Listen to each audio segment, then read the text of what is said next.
Facebook do A Vida no Centro, então se vocês tiverem aí alguém para compartilhar, fiquem à vontade. A gente está transmitindo ao vivo, mas também isso vai ficar gravado na área de vídeos, então é possível assistir depois, porque a gente sabe que é um horário ingrato, né? Muita gente não consegue chegar nesse horário. Então compartilhem aí quem puder, para que mais gente tenha acesso a essas informações. Quando a gente estava pensando sobre esse tema, a gente chegou à questão da autoestima, né? A gente queria falar sobre essa questão da prevenção do câncer de mama. Esse é um mês que a gente dedica a isso e é muito importante, né? A gente falar sobre isso sempre, mas é muito importante ter um espaço aí para isso. E a gente estava pensando sobre o que a gente poderia falar que não fosse uma coisa que só diz respeito a médicos e pacientes, mas a todo mundo, né? A qualquer momento. E essa questão da autoestima é muito importante, né? Porque sempre é complicado, né, ter uma doença desse tipo, mas eu acho que o câncer de mama envolve outros aspectos, né, que a gente vai discutir aqui, que vão além da saúde, enfim, tem várias implicações. E a gente, eu queria passar alguns dados sobre o câncer de mama. É o segundo tipo de câncer mais comum entre as mulheres no mundo e no Brasil, só depois do câncer de pele. O câncer de mama responde por 28% dos casos de câncer em mulheres. E a gente está falando de mulheres porque a grande maioria, mas 1% dos diagnósticos também é homens, né? Então também não é uma coisa exclusiva de mulheres.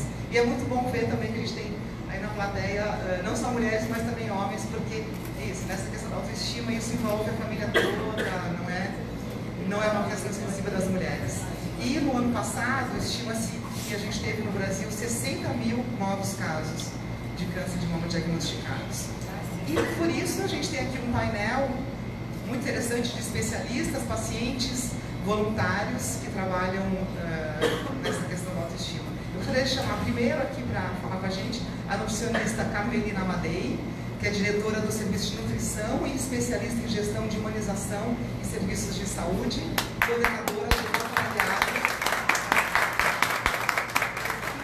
do Grupo Técnico de Humanização do Hospital Pero Labait. Então ela vai falar um pouquinho sobre o trabalho feito pelo hospital. Obrigada, Carmelina. Obrigada, boa noite a todos. Gostaria de agradecer o convite feito, né, pelo A Vida no Centro, pelo Badaró Café, em nome da Darlene, que entrou em contato conosco. E é muito importante para a gente estar divulgando o nosso trabalho e saber da importância dele. E eu fico muito feliz de ver na plateia a razão, muitas carinhas que são a razão de eu estar hoje lá no hospital fazendo esse trabalho. Fico de pé ou sentada? Como você faz? Eu acho que eu prefiro ficar de pé, porque sentada acho que vocês não vão me enxergar direitinho. Eu queria contar um pouquinho para vocês como começou a minha história de amor com o Pero Labait. Vou ver se a emoção me deixa falar, né? Em 89 eu me formei em nutrição pela Faculdade de São Camilo. E desde que eu me formei eu sempre tive a intenção de trabalhar em hospital. Era uma coisa minha. Eu queria trabalhar dentro de um hospital. Não sabia ainda o propósito, né? Então meu irmão estava trabalhando no Hospital Pero Labait, então na época em reforma, ainda em início, né, de fundação do hoje que é o Pero Labait. E eu fui convidada a trabalhar lá para ajudar a montar o serviço de nutrição. E foram vários anos trabalhando como nutricionista, até que um dia eu estava num dos quartos e uma paciente, a dona Olga, e aí as coisas foram acontecendo. E um belo dia o diretor do hospital me chama e fala: agora você vai cuidar da humanização do hospital. Aí eu falei: como assim? Não, você vai cuidar dessa parte da humanização. Aí eu voltei alguns anos atrás e lembrei da frase que a dona Olga me falou. E aí tudo começou a fazer sentido. E aí a gente tinha que começar o atendimento humanizado. Como é que a gente ia fazer isso? Como é que de repente aquilo caiu no meu colo e eu teria que tocar para frente? Então a gente começou a pensar em algumas situações, conversar com algumas pacientes, elas contando a história de vida. E eu estava lendo esses dias que 70% das pacientes que têm o diagnóstico de câncer de mama são abandonadas principalmente pelos maridos, né, companheiros, familiares, amigos. E isso deu um estalo. Eu falei: a gente precisa fazer alguma coisa para reverter isso. E o que eu, enquanto nutricionista e agora cuidando da humanização, poderia proporcionar para elas lá dentro do hospital?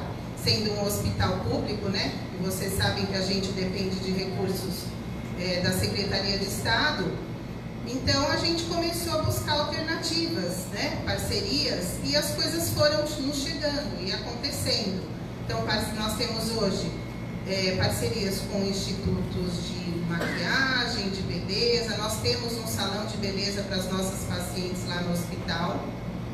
E aproveito, quem quiser conhecer o nosso trabalho lá, nós estamos à disposição para recebê-los. Vai ser inclusive um prazer poder divulgar mais ainda o nosso trabalho. Então foram surgindo as parcerias, um desfile de modas. Então assim, a paciente de câncer tirou a mama. Por que ela não pode ter um dia de modelo? Ela vai ter um dia de modelo. Então a gente consegue, através dessas parcerias que a gente tem hoje lá, desenvolver isso com elas. E melhorar a autoestima, fazer o próprio resgate de autoestima. Porque a paciente recebe o diagnóstico, o que ela já, o chão abre, né? Vou perder o cabelo, vou perder a sobrancelha, vou ficar sem cor, vou perder a mama ou não, eu vou perder meus familiares, vou ter que parar de trabalhar. Então, o mundo se perde, né? Ela perde o sentido. Então, a gente tem que dar colo, né? O que a gente pode fazer enquanto grupo de humanização lá no hospital? Dar colo para essas pacientes. E o que é dar o colo? Proporcionar esse resgate de beleza, de feminilidade. Para vocês terem ideia, nós temos um grupo de pacientes lá há 2 anos já de dança do ventre. Então eu falo assim, não, dança do ventre só para mulheres, né, com nenhum problema de saúde? Não. Nós temos jovens, temos uma senhora de 86 anos, né, que faz. Ela não consegue em todas as aulas, porque ela tem um probleminha nas pernas, mas ela vai em quase todas as aulas. E elas já fazem apresentação em vários locais. Fizeram a abertura de um simpósio de qualidade de vida e bem-estar da Secretaria da Saúde. Então é um trabalho que a gente pode estar desenvolvendo com os pacientes dentro do hospital, com pouco ou com nenhum recurso. Porque a gente recebe e é aquela história, os elos da corrente do bem vão se formando. Hoje eu tenho 50 parceiros, amanhã eu tenho 51, 52, então a gente tem que buscar sempre isso para poder proporcionar esse resgate para elas, né? Perdeu o marido, perdeu família, perdeu amigos, mas elas ganharam a família Pérola Baito. E hoje nós temos orgulho de dizer que trabalhamos no hospital. Eu tenho muito orgulho de dizer que trabalho no Hospital Pérola Baito desde 89, são quase 30 anos de trabalho lá e mais de 15 só na humanização. Então, a gente sempre tem que lembrar que as pacientes que estão lá não é a Dona Maria, não é a Joaquina, não é a Marisa, ela é o amor de alguém, ela é a mãe de alguém, ela é o pai de alguém. Então, a gente tem que sempre proporcionar para elas um bem-estar enquanto elas estão ali dentro do hospital. E deixar esquecer que é um tratamento, que a gente sabe que é um tratamento doloroso, é um tratamento demorado, mas enquanto elas estão ali dentro da unidade, a gente tem que proporcionar para elas momentos que façam elas esquecerem que elas estão em tratamento de câncer, né? E sempre lembrando a prevenção, que é muito importante. Nós não podemos deixar chegar ao ponto de ter que fazer uma mastectomia, de ter que fazer um tratamento mais agressivo. Então, o outubro no Pérola Baito Rosa são todos os dias. Então, a gente trabalha diariamente com essas mulheres lá no hospital. Não só no outubro a gente intensifica mais as ações, né? Mas a gente trabalha diariamente com elas. E se cada um fizer um pouquinho, se cada um espalhar essa humanização, esse atendimento humanizado, qualquer atendimento pode ser de qualidade. Não precisa ser um atendimento num hospital particular. A gente consegue dar esse atendimento de qualidade num hospital público, como o Hospital Pérola Baito. É um prazer novamente estar aqui com vocês e faço questão de ver vocês lá no hospital para conhecer mais de perto o nosso trabalho. Bom, obrigada.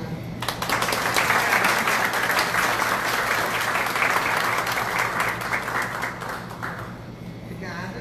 Eu gostaria de chamar agora os outros integrantes, né, do nosso painel aqui. A doutora Renata Suzuki Brondi, ela é médica mastologista com mestrado em reconstrução melhora da qualidade de vida da mulher durante o tratamento. É integrante da Sociedade Brasileira de Mastologia e mastologista de vários hospitais de São Paulo. Obrigada, doutora Renata.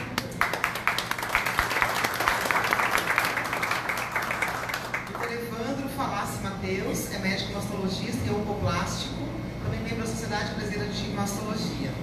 Obrigada. Sandra Gonçalves, criadora do Diário de Bordo, onde ela conta a experiência dela com a descoberta e a batalha contra o câncer. Ela enfrentou isso há 6 anos. Teve 3 diagnósticos em menos de 4 anos e criou o Diário de Bordo para ajudar outras pessoas que passam pelo mesmo problema. Muito obrigada por estar aqui com a gente. E Mariana Robran, publicitária, fundadora da ONG Cabelegria. A ONG foi criada em 2013. De doações de cabelos, eles confeccionam perucas e doam para crianças e adultos com câncer. Já entregaram mais de 7 mil perucas até hoje em todo o Brasil, né? Muito obrigada a todos. Bom, vamos começar falando. Eu queria que a doutora Renata e o doutor Evandro falassem um pouquinho qual que é a maior preocupação das mulheres quando elas chegam ao consultório. Qual que é a primeira preocupação? É a saúde? Óbvio, né? Saúde, mas assim, não é como uma outra doença, né? Tem uma coisa a mais, né? Bom, boa noite. Obrigado pelo convite, obrigado pela oportunidade de falar com vocês. Bom, eu queria, antes de responder a sua pergunta, complementar alguns dados que você começou a falar. Realmente hoje, pelos dados do INCA, a gente teve o ano passado quase 60 mil novos casos. Desses 60 mil, mais de 14 mil evoluíram para óbito. E desses 14 mil, quase 200 eram homens. Então, é fundamental o papel de todo mundo que está aqui e o nosso papel de disseminar essas informações. Porque, como a Carmelina falou, a prevenção ainda é a nossa maior arma. E a gente está perdendo esse jogo por alguns motivos muito fáceis de todo mundo que está aqui mudar o cenário. E esse cenário no Brasil é muito diferente da gente que está aqui em São Paulo.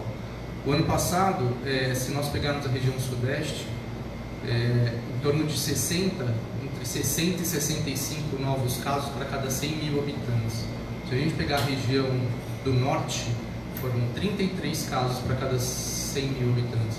Aí a gente fala, ótimo, vamos mudar para lá então, né? Lá não tem câncer de mama, né? Na verdade, desses 33, a gente acha que mais 30 não tiveram acesso, não tiveram tratamento, não tiveram nem diagnóstico. E é por isso que esse ano a Sociedade Brasileira de Mastologia levanta a bandeira de mais acesso e mais respeito, porque o acesso ainda está muito prejudicado. A experiência do Pérola é uma experiência muito bem sucedida. Eu e a Renata, a gente trabalha na Santa Casa e eu também trabalho hoje que é o maior serviço privado de São Paulo, e a gente conseguiu fazer algumas coisas diferentes nesses cenários tão díspares entre rede privada e rede pública. Porque a minha próxima pergunta ia ser essa: como é que a gente está no Brasil em relação a isso? Como é que está o acesso na rede pública? Ainda a gente tem alguns gargalos. São Paulo e Estado, a gente tem um diferencial que foi uma ideia muito boa, que é a rede Hebe Camargo. Porém, a adesão ainda está aquém do que ela poderia ser. A gente participa efetivamente pela sociedade em algumas reuniões, algumas tentativas de melhorar a rede na rede pública, a rede Hebe Camargo pública, mas ainda a gente tem alguns gargalos que começam lá na ponta.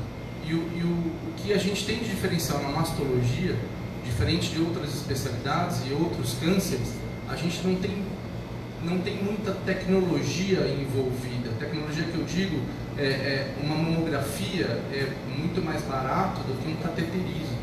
É lógico que as mulheres morrem muito mais de doenças cardiovasculares do que por câncer, mas a gente tem poucos investimentos para um grande resultado na mastologia. Então, o cenário ainda é de muita luta, por isso que o papel de todo mundo aqui, principalmente de vocês, ONGs, é fundamental. Mas agora na sua pergunta, o que a mulher mais se preocupa na hora do diagnóstico, né? A primeira consulta, no meu entendimento, que trabalho de alguns anos só com câncer de mama, é a pior fase. Talvez aqui quem já tinha tido o diagnóstico, o pior dia é o dia que você recebe o resultado da biópsia, não é? Dali para frente a gente tem uma luta grande, mas hoje, com as mudanças no tratamento, e está aqui a Renatinha, né, que a gente levantou muito e estudou muito a parte da reconstrução, as mudanças nos tratamentos de quimioterápicos, as mudanças na radioterapia, com certeza, eu falo isso na primeira consulta, não é o que elas imaginam. Vai ser duro? Vai, mas não vai ser intransponível. Agora, o primeiro dia, dependendo de quem acolhe, dependendo do serviço, pode ser intransponível. Então, realmente o maior anseio das mulheres que chegam para mim, seja na Santa Casa, seja no consultório, seja na operadora, é do que vai acontecer daqui para frente. Eu vou morrer? Eu falo, não, que é isso? Pode ser que eu morra antes, tenho certeza, o meu risco é até maior. Eu sou, né, enfim. Agora, o anseio maior hoje, nessas fases, vai da orientação.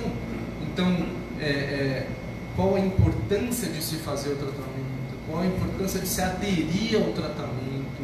Qual a importância de passar por essas etapas da maneira mais suave possível? Isso não depende só da paciente, não só dela, mas depende de todo um contexto que ela está inserida.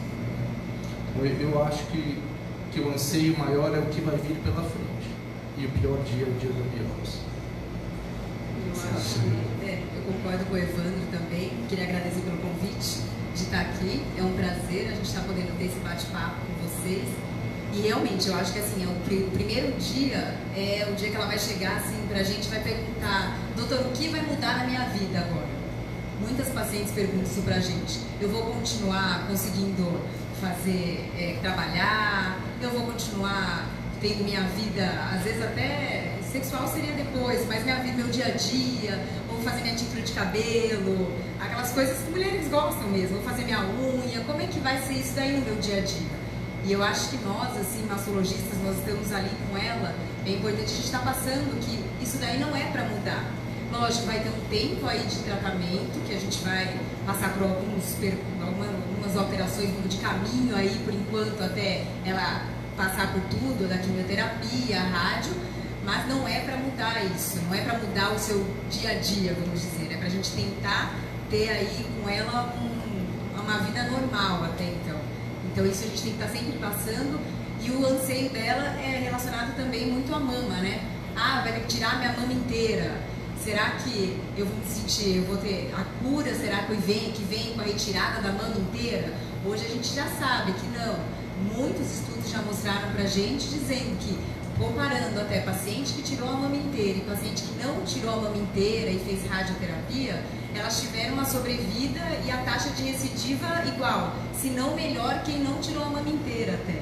Então, acho que tudo isso a gente tem que ir passando, lógico, passo a passo para as pacientes, para a gente ter esse entendimento, ela ficar mais tranquila, que o caminho, ele é longo, mas ele vai super bem, ele vai bem, viu?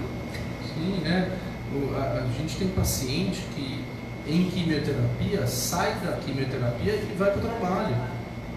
E a gente estimula isso, lógico, com alguns cuidados, dependendo do tipo da quimioterapia, pode ter uma depressão ou um cansaço maior, mas quanto mais essa vida se mantiver normal para a paciente, melhor é para a gente.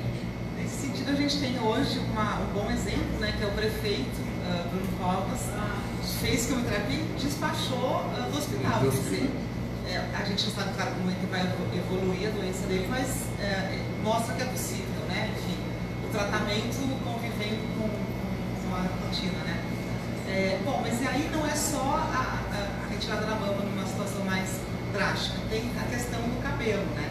E aí a Mariana atua com isso. Conta um pouquinho pra gente como é que você começou a atuar com a cabeleireria, como qual que é a atuação de vocês, que é muito bonita.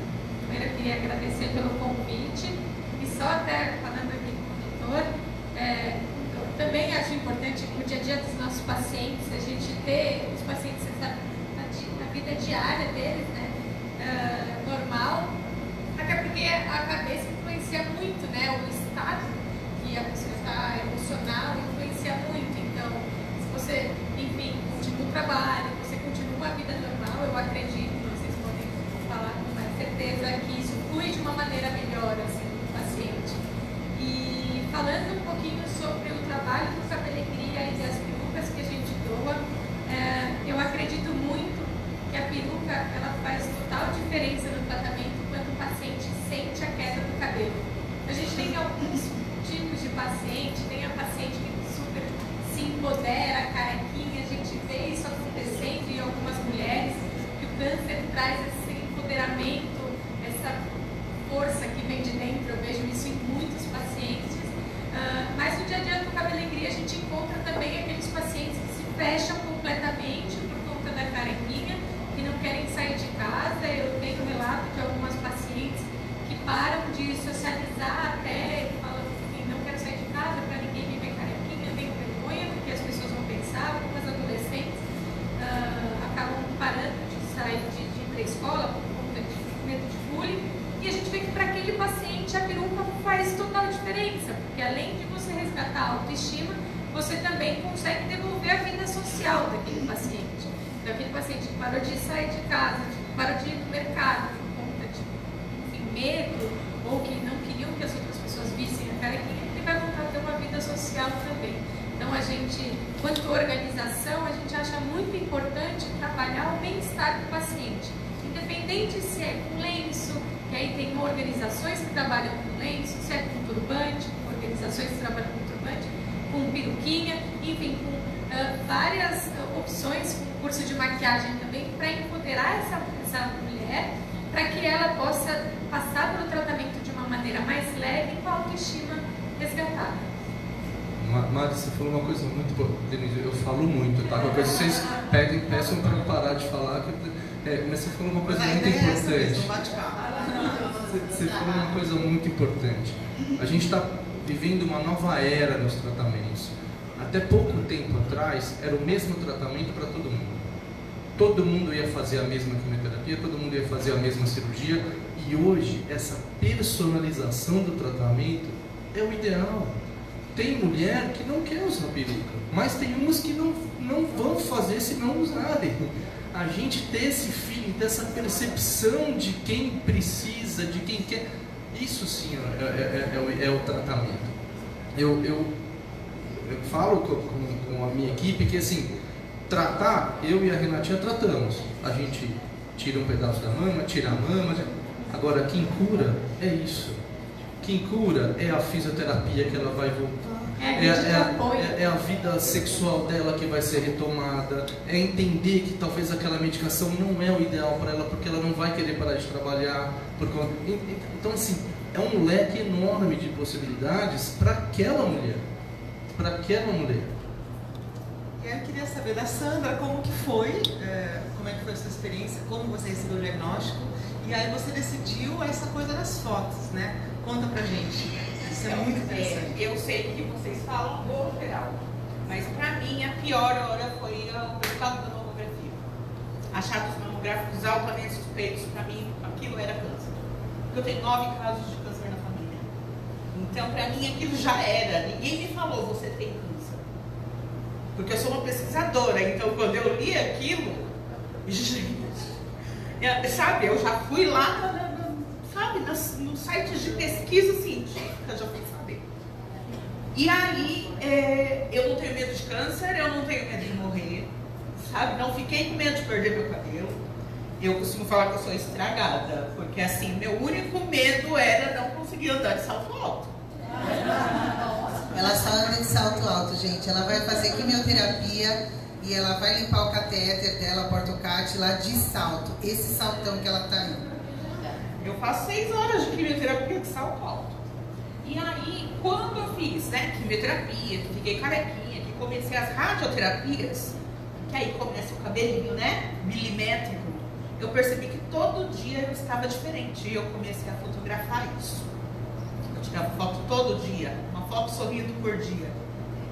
E aí eu aprendi a sorrir, e aí eu vi que eu era linda, e aí eu me apaixonei por mim. O diário de bordo, ele acontece desde as suspeitas, sabe? Desde que eu suspeitei que tinha, eu montei o diário de bordo. E a minha história é meio complicada, porque em 2009 eu percebi um nódulo. Fui no médico, ele disse que era leite empedrado. Esperei um pouco, fui em outro médico, ela falou que era coisa da minha cabeça. Fui em outro, ele falou que eu estava procurando doença. E aí, gente, se é leite empedrado, se é coisa da minha cabeça, e se eu estou procurando doença, eu não vou no médico. Só que o nódulo continuou crescendo, e o que era do tamanho de uma sementinha de azeitona virou um limão Tahiti. Né? E aí, quando eu consegui ser ouvida, graças a Deus, fui para o Pérola Byton, e aí foi tudo muito rápido. Eu só consegui ser ouvida em 2013. E aí passei por 2 cirurgias, a mamografia, a quadrantectomia, depois, 2 anos depois veio a meta óssea, e mais 2 anos depois a recidiva na mesma mama, e eu precisei fazer a mastectomia radical com esvaziamento. Mas é assim, meu problema era só andar de salto alto, só saber se eu já tinha cabelo no primeiro diagnóstico. No segundo diagnóstico, quando a médica falou, a gente tem uma surpresa, chorando. Aí eu falei, você tá chorando por quê? Vai cair meu cabelo? Ela falou, não, posso andar de salto alto? Pode. Tá tudo bem. E aí eu ganhei uma promoção no Catraca Livre. A gente tinha que contar motivação para tirar fotos. E eu contei a história das fotos que eu estava fazendo, um diário de bordo para deixar lembrança para as minhas filhas. E ganhei esse concurso. E o prêmio era um book sensual. E eu fiquei apaixonada por mim. E comecei a postar uma foto desse book todo dia, com a hashtag Namore-se. E comecei a atingir um monte de mulheres. E elas vinham me dizer o que a minha campanha Namore-se estava fazendo na vida delas. Não só as pacientes que me seguiam, as minhas amigas, as outras pessoas. E aí eu lancei o Apaixone-se por Si, que é um projeto de valorização da vida e resgate da autoestima. E faço isso com essas mulheres que me seguem. Tem um grupo no WhatsApp de pacientes que a gente levanta a autoestima delas todo santo dia. Às vezes elas falam, Sandra, eu vou desistir, vou parar com tudo, quero morrer. Eu falei, tá, mas vamos viver hoje? Levanta, toma um banho, fica cheirosa, deita na sua cama, mesmo se você vai dormir. Fica linda, cheirosa, não dá conta de hoje, amanhã a gente conversa. E assim a gente tem levado. No terceiro diagnóstico, a doutora falou, Sandra, vai cair o cabelo. Chorando de novo, porque ela disse que ela aceita em qualquer pessoa, mas menos em mim. Porque eu tô sempre de salto alto, de vestido, sorrindo. Aí eu falei, vai cair o cabelo? Não, vai. Faço um pouco careca, não tem problema nenhum. Ah tá, então a gente vai registrar antes, durante e depois. Para mostrar para as pessoas que te seguem que é possível passar por isso.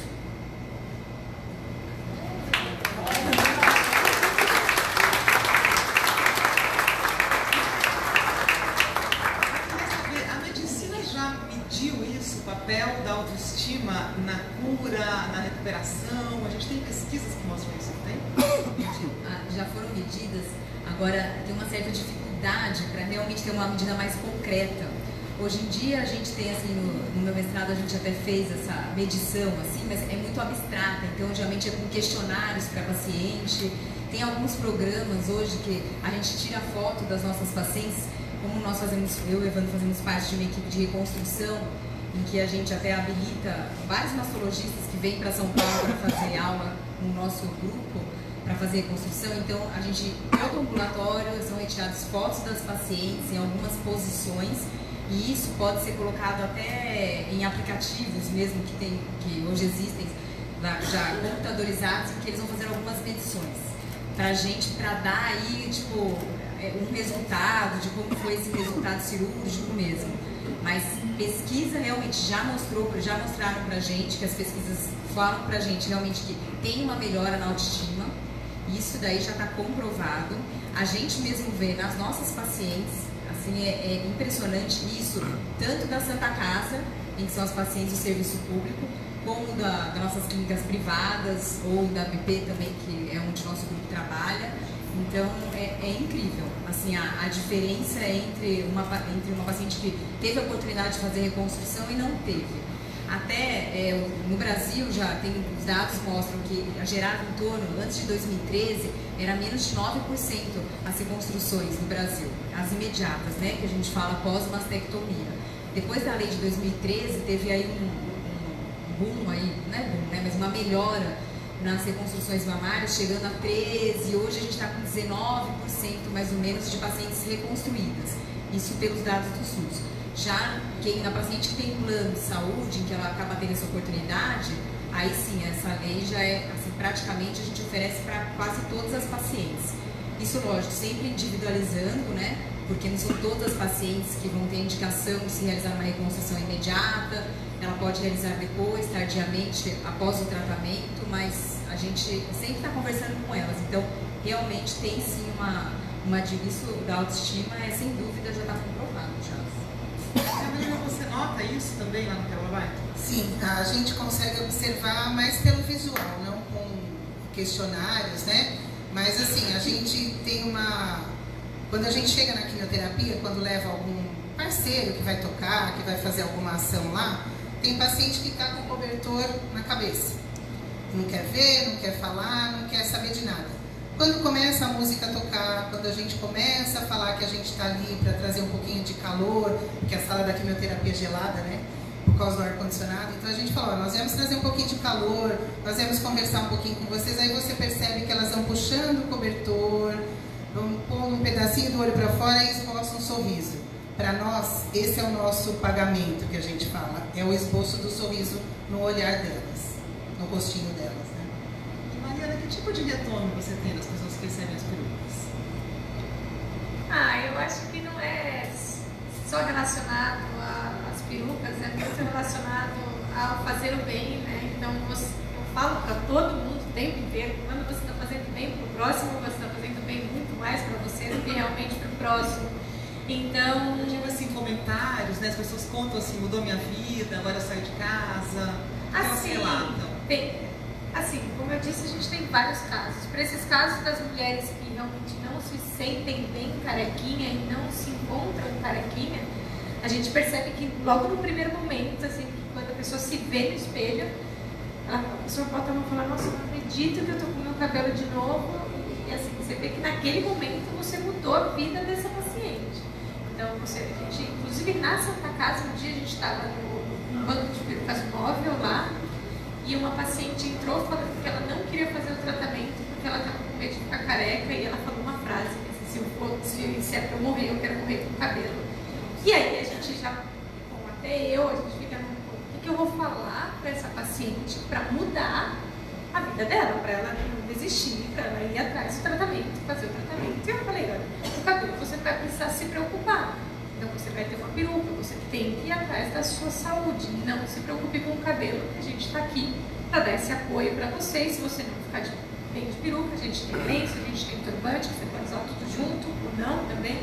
Então a gente vê que para algumas pacientes isso faz muita diferença, e principalmente para essas mulheres que são muito apegadas ao cabelo, porque a gente tem muito, não só pacientes, a gente tem até pessoas muito pegadas quando vão fazer a doação do seu cabelo. A gente tem esse retorno dessas crianças ou dessas pacientes. A gente também não atende só paciente oncológica, a gente atende mulheres escalpeladas também, que a gente vê, nossa, eu não acredito, nunca imaginei que eu ia ter meu cabelo de volta, e com a peruca ela já pode, enfim, já percebeu isso. Aproveitando, quem quiser doar o cabelo, quais são as condições e como que a pessoa faz para doar? Bom, tem que ter cabelo bem longo, não é isso? Qual que é o tamanho mínimo? Não, tem o tamanho mínimo, que é de 20, 15 centímetros a gente ainda consegue usar, menos que isso não, para as pessoas entenderem sobre a doação de cabelo. Na confecção da peruca a gente tem uma perda de 3 a 5 centímetros, então menos que 15 a peruca fica muito curta, assim, ao ponto de não dar para costurar. Então tamanho mínimo de 20 centímetros. A única restrição é amarrar direitinho para o cabelo não soltar. Caso o cabelo solte, não dá para reaver esse cabelo. É como a gente tem cerca de 180 mil fios de cabelo, é como se você tivesse que juntar pontinha com pontinha novamente. Então é impossível. E não armazenar ele molhado, porque ele corre o risco de mofar. Se ele chega pra gente mofado, a gente não consegue utilizar ele, então tem que descartar.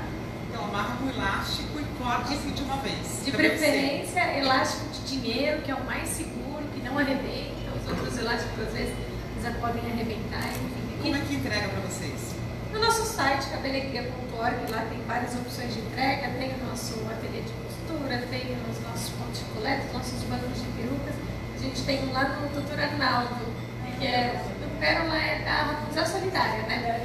Na Cortana, que a pessoa achar assinando livro, Sim. Que legal. Eu já queria abrir, daqui a pouco quem quiser fazer pergunta, levanta a mão que a gente passa o microfone. E eu queria perguntar para a Sandra como que você, as pessoas que leem os seus relatos, o que elas contam, o que elas comentam? Na página do Vivendo com Câncer de Arte Gordon, a maioria são pacientes e parentes. Né? E como eu posto muita informação, porque vou buscar de fonte fidedigna, porque converso com a minha médica, muitas vezes eles veem uma informação e, sabe, e surge dúvidas, eles vêm perguntar, às vezes mais assuntos, e aí eu vou sanando as dúvidas dele dentro, né, das pessoas dentro do possível. Mas eu deixo sempre muito claro que as informações que eu posto não dispensam uma conversa com o médico delas. Né? Embora eu tenha a responsabilidade dessas informações serem as corretas, eu não descarto que precisam falar com os médicos deles. Alguém quer fazer alguma pergunta?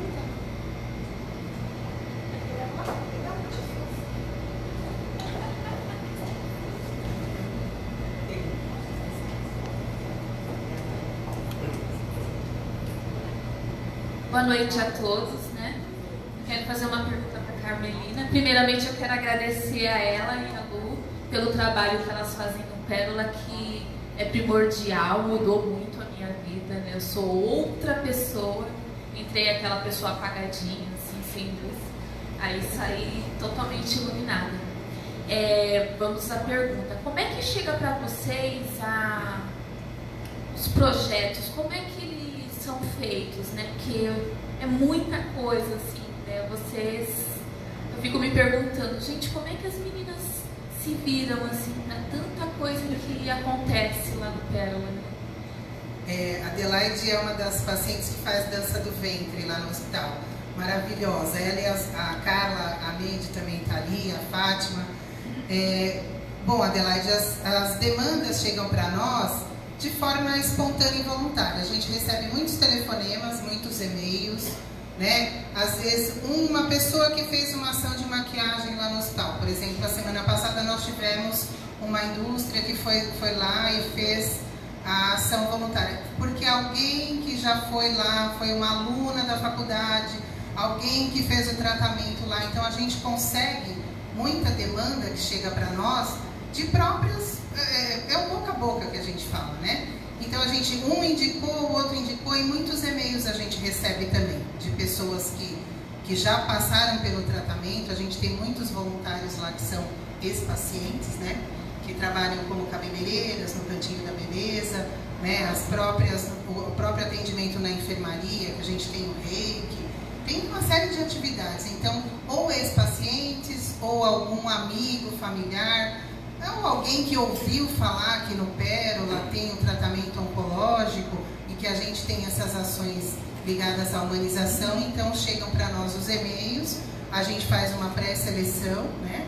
Antes de levar para a direção do hospital, e havendo a concordância da direção do hospital, a gente toca o projeto para frente. E sou eu e a Luciana, né? A Luciana é minha parceira lá na humanização, e nós vivemos a humanização 24 horas lá no Pérola. Hoje eu não sou mais nutricionista, né? Cuido do serviço de nutrição, Mas hoje eu falo que eu sou mais humanização do que nutrição. A gente fala que o bichinho da humanização pica a gente e não tem jeito mais. Acho que tinha mais perguntas ali atrás, né? Boa noite, meu nome é Andréia, eu sou advogada, né, trabalho com mulheres vítimas de violência doméstica e esse tema parabenizo, né, por esse evento muito importante, né, essa conscientização. Tenho uma pergunta, eu gostaria de saber qual a idade certa para fazer mamografia, porque eu tenho 43 anos, né, e eu fiz com 40. Aí tem alguns médicos que falam que precisa fazer, outros falam que não é para fazer mais, que é para fazer depois dos 45 ou 50 anos. Aí eu tenho essa dúvida. E outra dúvida também é referente à prevenção, se assim, a alimentação ajuda na prevenção, que eu vi uma reportagem que alguns hábitos ajudam a evitar o câncer, né, de mama. E a questão genética também não é tão assim... o percentual não é tão... Tem pessoas que não têm, né, o câncer na família e mesmo assim tem o câncer. Eu gostaria de saber um pouco sobre isso. Uma ótima pergunta. Na verdade são 3 perguntas. Eu vou dividir em 3 e aí a gente fala um pouquinho de cada. Fala também, mas você fala só uma coisa que é importante a gente pontuar. A Renata vai falar dos dados, mas da parte legal, tá? Hoje no Brasil, diferente do Canadá, diferente da Europa, a Sociedade Brasileira de Mastologia, a Federação Brasileira de Ginecologia e Obstetrícia e o Colégio Brasileiro de Radiologia preconizam o início da mamografia aos 40 anos e daí para frente anual até os 65 anos. Isso é o que é preconizado pela Sociedade Brasileira de Mastologia. Existe uma discussão acadêmica porque o Ministério da Saúde e o INCA preconizam outras idades. Então essa dúvida ou essas opiniões diferentes de médicos é o que aí cada um segue de acordo com essas discussões acadêmicas, que não é só no Brasil que acontece, no Canadá também, na Europa também. Porém, nós, como representantes da sociedade, a gente defende, e baseado nos dados que a Renata vai falar agora, o início aos 40 anos. Uma pergunta, por que até os 65? Na verdade, o pico, né, a idade máxima da prevalência, né, do início do câncer de mama é dos 55 aos 65. A partir dos 65 não quer dizer que ela não possa mais fazer, não é isso. Em alguns serviços, por exemplo, no serviço que eu coordeno, nós preconizamos até 75. E a partir de 75 vai depender das condições da paciente. Óbvio, eu cuido nesse lugar de pacientes muito idosos. É um lugar voltado só para os pacientes idosos. Então, eu sempre comparo a minha avó de 90 anos, que faz dança do ventre, né? Vive normalmente, pega ônibus sozinha, por que ela não pode fazer mamografia? Agora, a minha outra avó de 70, que está acamada, porque teve um AVC, tem uma dificuldade de levantar, eu não vou deslocar ela. Então, é um pouco de bom senso a partir de uma certa idade. Não existe uma proteção hormonal a partir de uma certa idade, alguma coisa desse tipo, né? Não, proteção hormonal não. Como se a pessoa ela corre o risco em qualquer idade? Sim, qualquer idade. Qualquer idade. E essa, depois que a Rê falar dos dados, aí eu complemento com essa parte como, né, de fatores de risco que você perguntou também. Por que a gente preconiza, a sociedade brasileira preconiza fazer a partir dos 40 anos? A gente já tem dados, já isso concreto, mesmo foi apresentado no nosso congresso agora que teve aqui em São Paulo. A gente tem uma porcentagem de 33% de mulheres que vão apresentar câncer de mama dos 40 aos 50 anos. Isso é diferente dos países desenvolvidos, que têm em torno de 11,5%. Então, por isso que a sociedade nossa preconiza a realização a partir dos 40, exatamente por causa desse dado. A gente tem mais de 20% de casos dos 40 aos 50 anos. Assim como nas outras sociedades, eles falam de fazer a mamografia até a idade que ela tem uma expectativa de vida de 5 anos. Isso também a gente está tentando mudar, porque no particular, vamos dizer assim, no privado, no sistema privado, a gente já utiliza desse argumento. Tem uma expectativa expectativa de vida com mais de 5 anos, a mamografia é realizada anualmente. Quanto aos fatores de risco, hoje é um dos assuntos mais estudados. Existem fatores de riscos que não é que a gente tendo eles ou a gente fazendo eles, a gente vai ter câncer de mama, não é isso. O fator genético ainda é o mais importante. As mulheres que têm história na família, né, você sabe bem, são as mulheres de alto risco. Porém, só 15% de todas as mulheres que têm câncer de mama têm história genética, têm história familiar. A maioria, 85%, a gente ainda não consegue identificar um fator causal. Mas e fator de risco, Evandro? Tá bom, o que eu posso fazer para então diminuir esse risco? E hoje tem duas coisas que você citou que já são estudadas e comprovadas, que é a alimentação e a obesidade. Não só para câncer de mama, mas para todos os tipos de câncer, o sedentarismo, o estilo de vida, consumo de álcool, tabaco, tudo isso são fatores de risco importantes que somados podem aumentar o seu risco para ter câncer de mama. Minhas filhas, por conta do histórico familiar, elas estão com 21, 25 e 26 e elas fazem todos os preventivos, inclusive mamografia, ultrassonografia, biópsia do colo do útero, sabe? Parece que os médicos delas quando sabem ainda mais a mãe com 3 diagnósticos de câncer, e eu tive câncer aos 39, minha irmã aos 32, minha mãe antes disso. Então é assim, é um barato, elas vão no ginecologista, mãe, tem um monte de exame para fazer, porque graças a Deus não vão correr o risco que eu, não vou passar por nada do que eu passei. Hoje é interessante estar tendo acesso aos testes genéticos, porque hoje está mais acessível. Hoje a gente já sabe. Hoje a gente já sabe que os testes, eles são, se um geneticista solicita na rede privada o teste genético, ele já é coberto pelo plano de saúde. Então a gente sempre tem que passar isso para as pacientes. Ainda na rede pública tem alguns hospitais que tem alguns ambulatórios de alto risco que eles têm esses testes genéticos, e hoje a gente sabe que além do BRCA1 e BRCA2 tem outros genes que já foram comprovados que aumentam o risco de câncer de mama e que já tem a liberação para a gente estar fazendo essa mastectomia profilática que a gente fala, redutora de risco. Oi, boa noite a todos. Meu nome é Cíndia, eu sou advogada. Primeiro queria parabenizar o Badaró e a equipe toda por esse evento que é tão importante para nós mulheres, mas não só para as mulheres, e aproveitar a presença dos especialistas. Se vocês pudessem fazer um comentário, como é que nós, leigos ou em termos de sociedade, como é que a gente pode se preparar para esses casos midiáticos, onde, por exemplo, Angelina Jolie, que trouxe aí, sei lá, um pânico para nós mulheres, e vocês falaram da questão genética, da questão do próprio meio ambiente, do sedentarismo e tudo mais, mas quando a gente vê uma celebridade como ela, que tem uma importância, que tem uma amplitude, de voz, a gente entra em pânico e não tem ideia da realidade desse tipo de caso. Vocês comentariam, por favor? Lógico. Não, excelente você falar isso, Silvia, porque ela causou não só um ofurô no meio leigo, para nós também. Tanto que todos os nossos congressos e todas a gente coloca o efeito Angelina Jolie, porque era um antes e depois dela, outro. Mas algumas informações que talvez nem todo mundo saiba. Mas a Angelina Jolie é uma paciente de altíssimo risco, que tinha mãe, tia e irmãs com câncer de mama.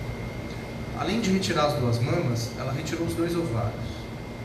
Então, são atitudes que, apesar dela ser midiática, óbvio, e que apesar dela estar naqueles 15% de câncer que a gente pode evitar de uma certa maneira, não é uma situação fácil. Como a Sandra colocou aqui, você vai chegar para uma menina de 25 anos, que não tem namorado, não tem filhos, que tem uma vida linda, saudável e propor isso para ela. Então é uma balança, a gente convive isso diariamente. Não é uma decisão fácil. A mídia às vezes ajuda, mas às vezes prejudica, porque aí chega no nosso consultório, doutora Renata, eu vim aqui para tirar as 2 mamas. Opa, peraí, calma. É sempre uma equipe multidisciplinar, aí um papel da psicóloga muito importante para entender qual é essa mulher, qual é o perfil, porque, volto a dizer, tirar as 2 mamas é fácil. E o impacto que isso vai ter na vida dela? Sexual, familiar, com as filhas, enfim, o que ela vai causar de transtorno dentro de casa e no meio em que ela vive. E aí, é o que eu ia falar logo depois que a Sandra falou, existe uma peculiaridade com as mulheres que têm câncer de mama, que naturalmente a mulher, quando recebe o diagnóstico, se isola. Eu tenho pacientes que vão lá sozinhas, que pedem para eu não contar para os maridos, pedem para eu não contar para os filhos. Diferente da paciente que tem câncer de útero, por exemplo, que fala, não, olha, então eu vou operar. A de mama, ela tem naturalmente uma retração social, baseada em medo, em informações falsas. Por isso que a Sandra conta é importantíssimo saber o que é verdade, do que é real, do que não é real, porque ela naturalmente se isola da sociedade. E essas questões iguais da Angelina Jolie dão mais medo ainda, né? Então é nosso papel falar que ela é a Angelina Jolie, ela é 10% da população, ela era casada com o Brad Pitt, né? Não tem nada a ver com a gente, quer dizer, agora não é mais, né? Porque separou, então não tem nada a ver com ele. Lógico, a gente entendeu o motivo, entendeu a bandeira, entendeu a importância do que a Renata acabou de falar, dos testes, mas não é assim para todo mundo, não é personalizado. E essa tem a questão da gente ser única, né? Sim, exatamente. Não vai, exatamente. O que aconteceu com ela não vai acontecer com ela, exatamente. Mesmo reação de vídeo, de tudo, as meninas, me conta, o que está acontecendo, né? Elas, nos grupos de câncer, é muito comum. Vou começar o protocolo tal. O que eu vou sentir? Gente, peraí. Eu sou eu, você é você, o que eu passei você não vai passar. O seu organismo pode estar melhor preparado, não é? Essa consciência de ser única, de que o tratamento vai agir de forma diferente por sermos únicas, a gente tem que ter o tempo inteiro. Eu falo nos lugares que eu vou dar palestra ou fazer uma atividade igual essa, eu sempre falo que tem sempre a vizinha ou a cunhada, né? A cunhada liga e fala, cunhada, você está com câncer, né? Você vai fazer quimioterapia, radioterapia, porque a minha vizinha fez. Você tem que fazer, ela já chega para mim, Evandro, eu quero fazer radioterapia. Eu falo, calma, não é assim. Às vezes você não vai precisar de fazer tudo. O seu tipo de câncer é o outro, não dá, mas minha vizinha teve, foi igual. Não, pode ter tido na mama, mas não é igual. Às vezes, mesmo quando é câncer de mama, a gente sabe que tem vários tipos. E a conversa do corredor enquanto está esperando a consulta médica? Essa é cruel.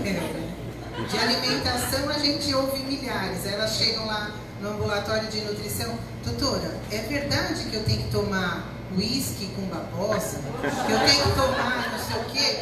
Então, assim, onde você ouviu? Não, a paciente ali que estava esperando, ela me falou que ela tomou e fez bem para ela. Então, isso é, e o tratamento, como o doutor falou, individualizado, tem que ser respeitado, né? tem o famoso Dr. Google também, né? Esse é famoso. Sobre essa questão de, enfim, era sobre isso que a gente, por causa disso que a gente escolheu esse tema, né, da autoestima. Esse medo de ser abandonada é real, né? Isso acontece de fato, né? Queria que vocês falassem um pouquinho sobre isso. A mulher, assim, quando a gente, o convívio assim, que a gente tem com as mulheres, né, a gente vê realmente que é complicado. Por quê? Porque na verdade ela vai passar por todos os processos, né, de quimioterapia, depois a cirurgia. Hoje a parte do reparo da mama, a gente conversa bastante com ela, a gente sempre individualiza, porque cada paciente tem um tipo de mama, vai fazer um tipo diferente de reconstrução. Sempre isso tem que ser muito explicado para ela, que toda cirurgia reparadora não é apenas uma cirurgia, muitas vezes serão mais de 2, 3 cirurgias, então é preciso a gente conversar com ela para ver o quanto ela está disposta a tudo isso também, porque não é uma cirurgia estética, isso a gente tem que sempre deixar muito claro para ela. E devido a todo esse tratamento que ela passa, a gente realiza quase que não seria uma castração, mas a gente faz toda a inibição hormonal dela, na maioria das pacientes. E devido a isso, o que acontece? Principalmente é aquela secura vaginal, a diminuição do libido.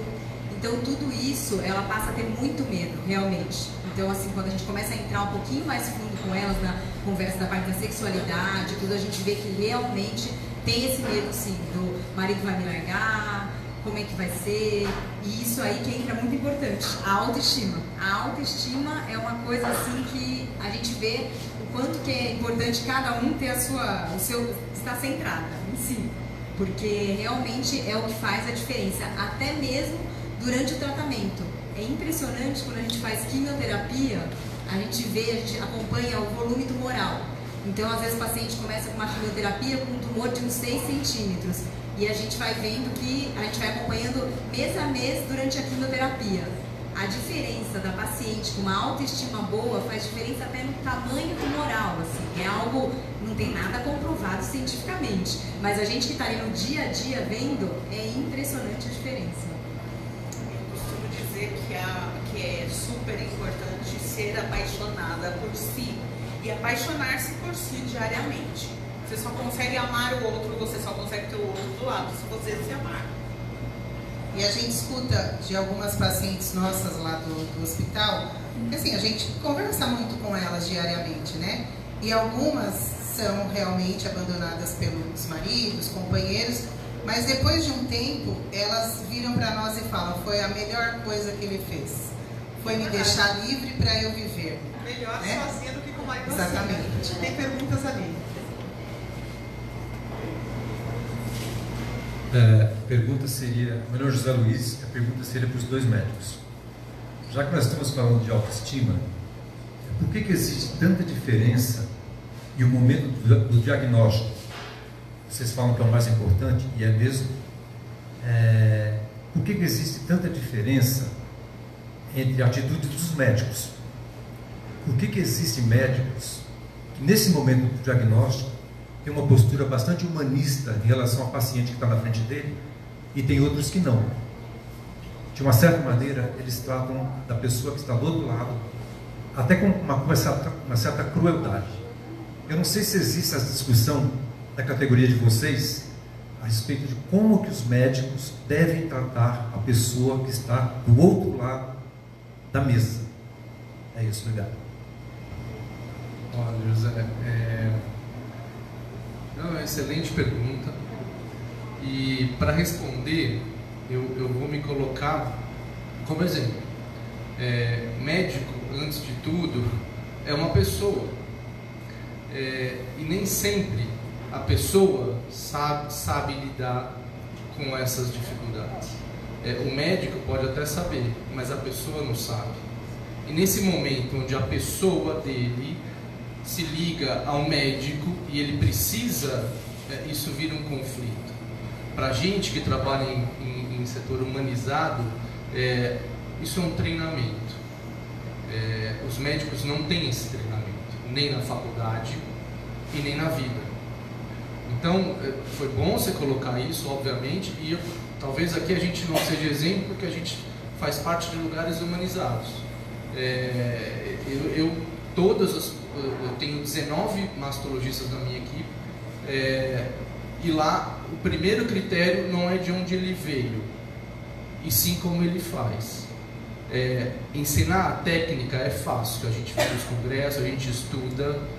Ensinar a pessoa é muito mais difícil. Vem de berço, vem de educação, vem de outras coisas. Então, ensinar a pessoa a ser humana talvez não dê. Ensinar ela técnica para ela dar uma notícia ruim é fácil. Então, infelizmente, vão ter médicos e médicos, mas naturalmente, a gente percebe que a própria especialidade oncologia faz uma seleção natural. Porque esse médico que uma vez fez isso com um familiar meu, vai fazer com outros familiares. E hoje, como a gente tem a Sandra, como a gente tem a Mariana, como a gente tem vocês, talvez ele não vai mais trabalhar na oncologia. Ele não vai conseguir mais.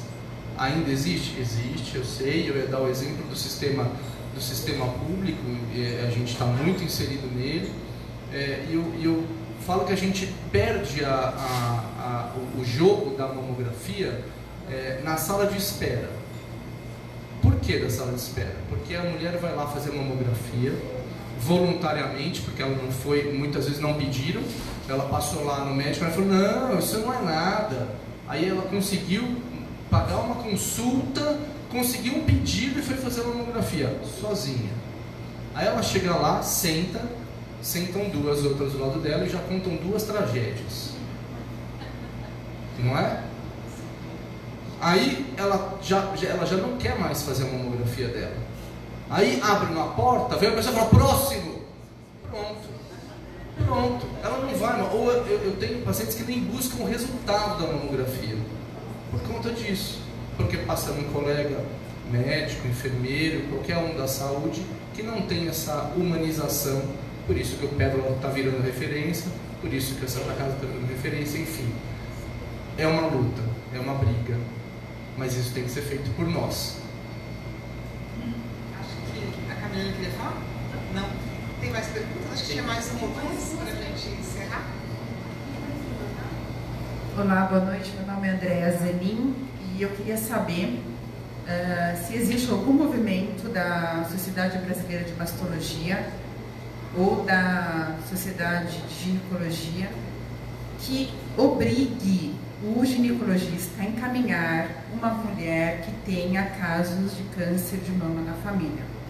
A minha pergunta se deve porque eu conheço algumas mulheres que tiveram a mãe, a tia, já numa idade avançada, câncer de ovário e ou câncer de mama, e simplesmente ignoraram esse fato e não demorou muito tempo, as filhas desenvolveram o câncer de mama. Eu queria saber quem está à frente de uma política pública que exija, que demande legalmente que o ginecologista encaminhe essas mulheres a um aconselhamento genético, que eu acho muito sério, embora os casos de câncer de mama com mutação genética herdada seja de 5 a 10%, é muita mulher jovem.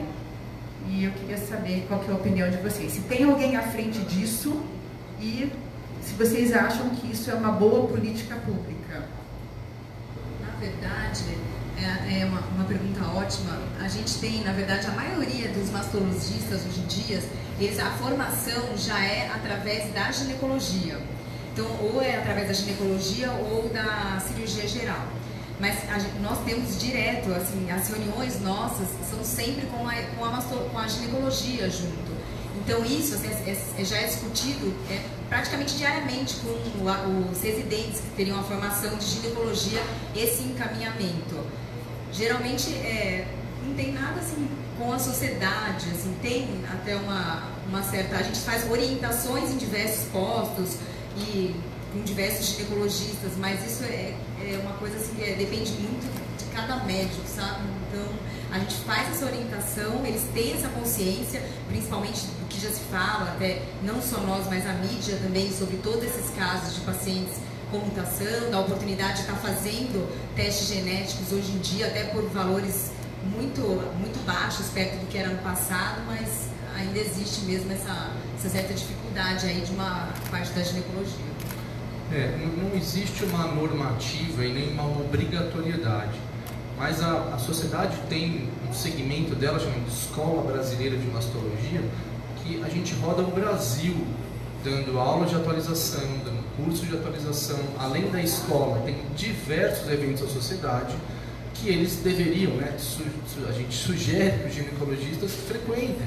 Então, existem diversas ferramentas para o ginecologista se atualizar. Se ele não faz isso, ele vai ficando para trás, obviamente. Mas nesse de ficar para trás, com certeza, casos parecidos como pode acontecer. É um empenho da gente tentar atualizar cada vez mais os médicos, principalmente os ginecologistas. Tem mais uma pergunta aqui, né? Boa tarde. Meu nome é Tânia. Na verdade, não é uma pergunta, eu queria fazer uma colocação aqui. porque vocês são uma equipe aqui de pessoas que estão mudando a vida de muita gente. Eu sou uma paciente de câncer que não tive o privilégio, mas tive outros, de ter vivido a experiência de ter o câncer na modernidade, quando há mais tecnologia, há formas de se divulgar a prevenção, há interesse em humanizar, em ter um olhar. Eu fui diagnosticada aos 39 anos, há 15 anos atrás. E foram 40 sessões de radioterapia, 6 ciclos de quimioterapia, 7 cirurgias, esvaziamento ganglionar, retirada de todos os órgãos sexuais, útero, ovário, trompas, retirei a tireoide. E depois da hormonioterapia, 5 anos eu tive escorregamento do intestino, precisei colocar 3 próteses para retornar meus órgãos ao lugar. E o meu companheiro não aguentou todo essa situação, né? E não havia como ter um apoio, ter uma rede de suporte, né? Ter pessoas que não eram o meu companheiro, porque ele não tinha condições também. Eu não posso dizer que não dá para culpabilizar. Conviver com uma situação como essa é muito dolorosa. Para alguém que está saudável, que quer viver, está acompanhando, né, a dor, a mutilação, a falta de energia. Mas enfim, eu consegui retomar meu trabalho, eu consegui retomar minha autoestima.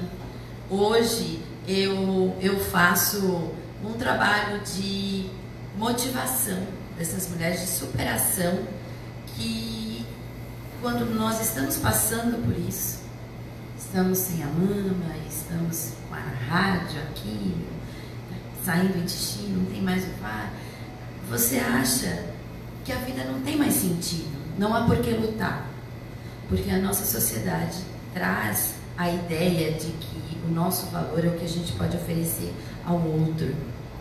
E aí, quando eu descobri que o maior valor que eu tenho na vida é poder amar a mim, e a partir do momento que eu cuidar de mim, eu posso cuidar do outro com muito mais qualidade, eu enfrentei tudo isso e não precisei de que alguém fizesse por mim.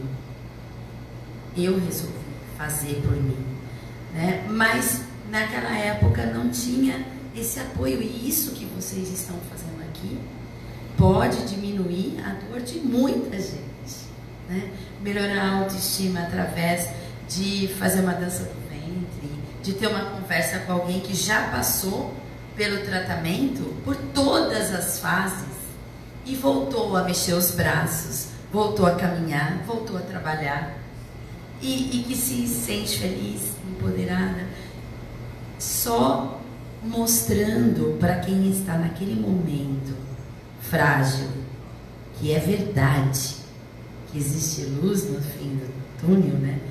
Eu acredito que a gente pode encorajar, né, essas mulheres a enfrentar o tratamento, porque aceitar retirar as partes, aceitar química, aceitar a rádio, muitas vezes é um drama pessoal, mas isso não é uma aceitação de algo ruim, é a aceitação da chance de uma sobrevida com qualidade, com direito à vida depois de tudo isso.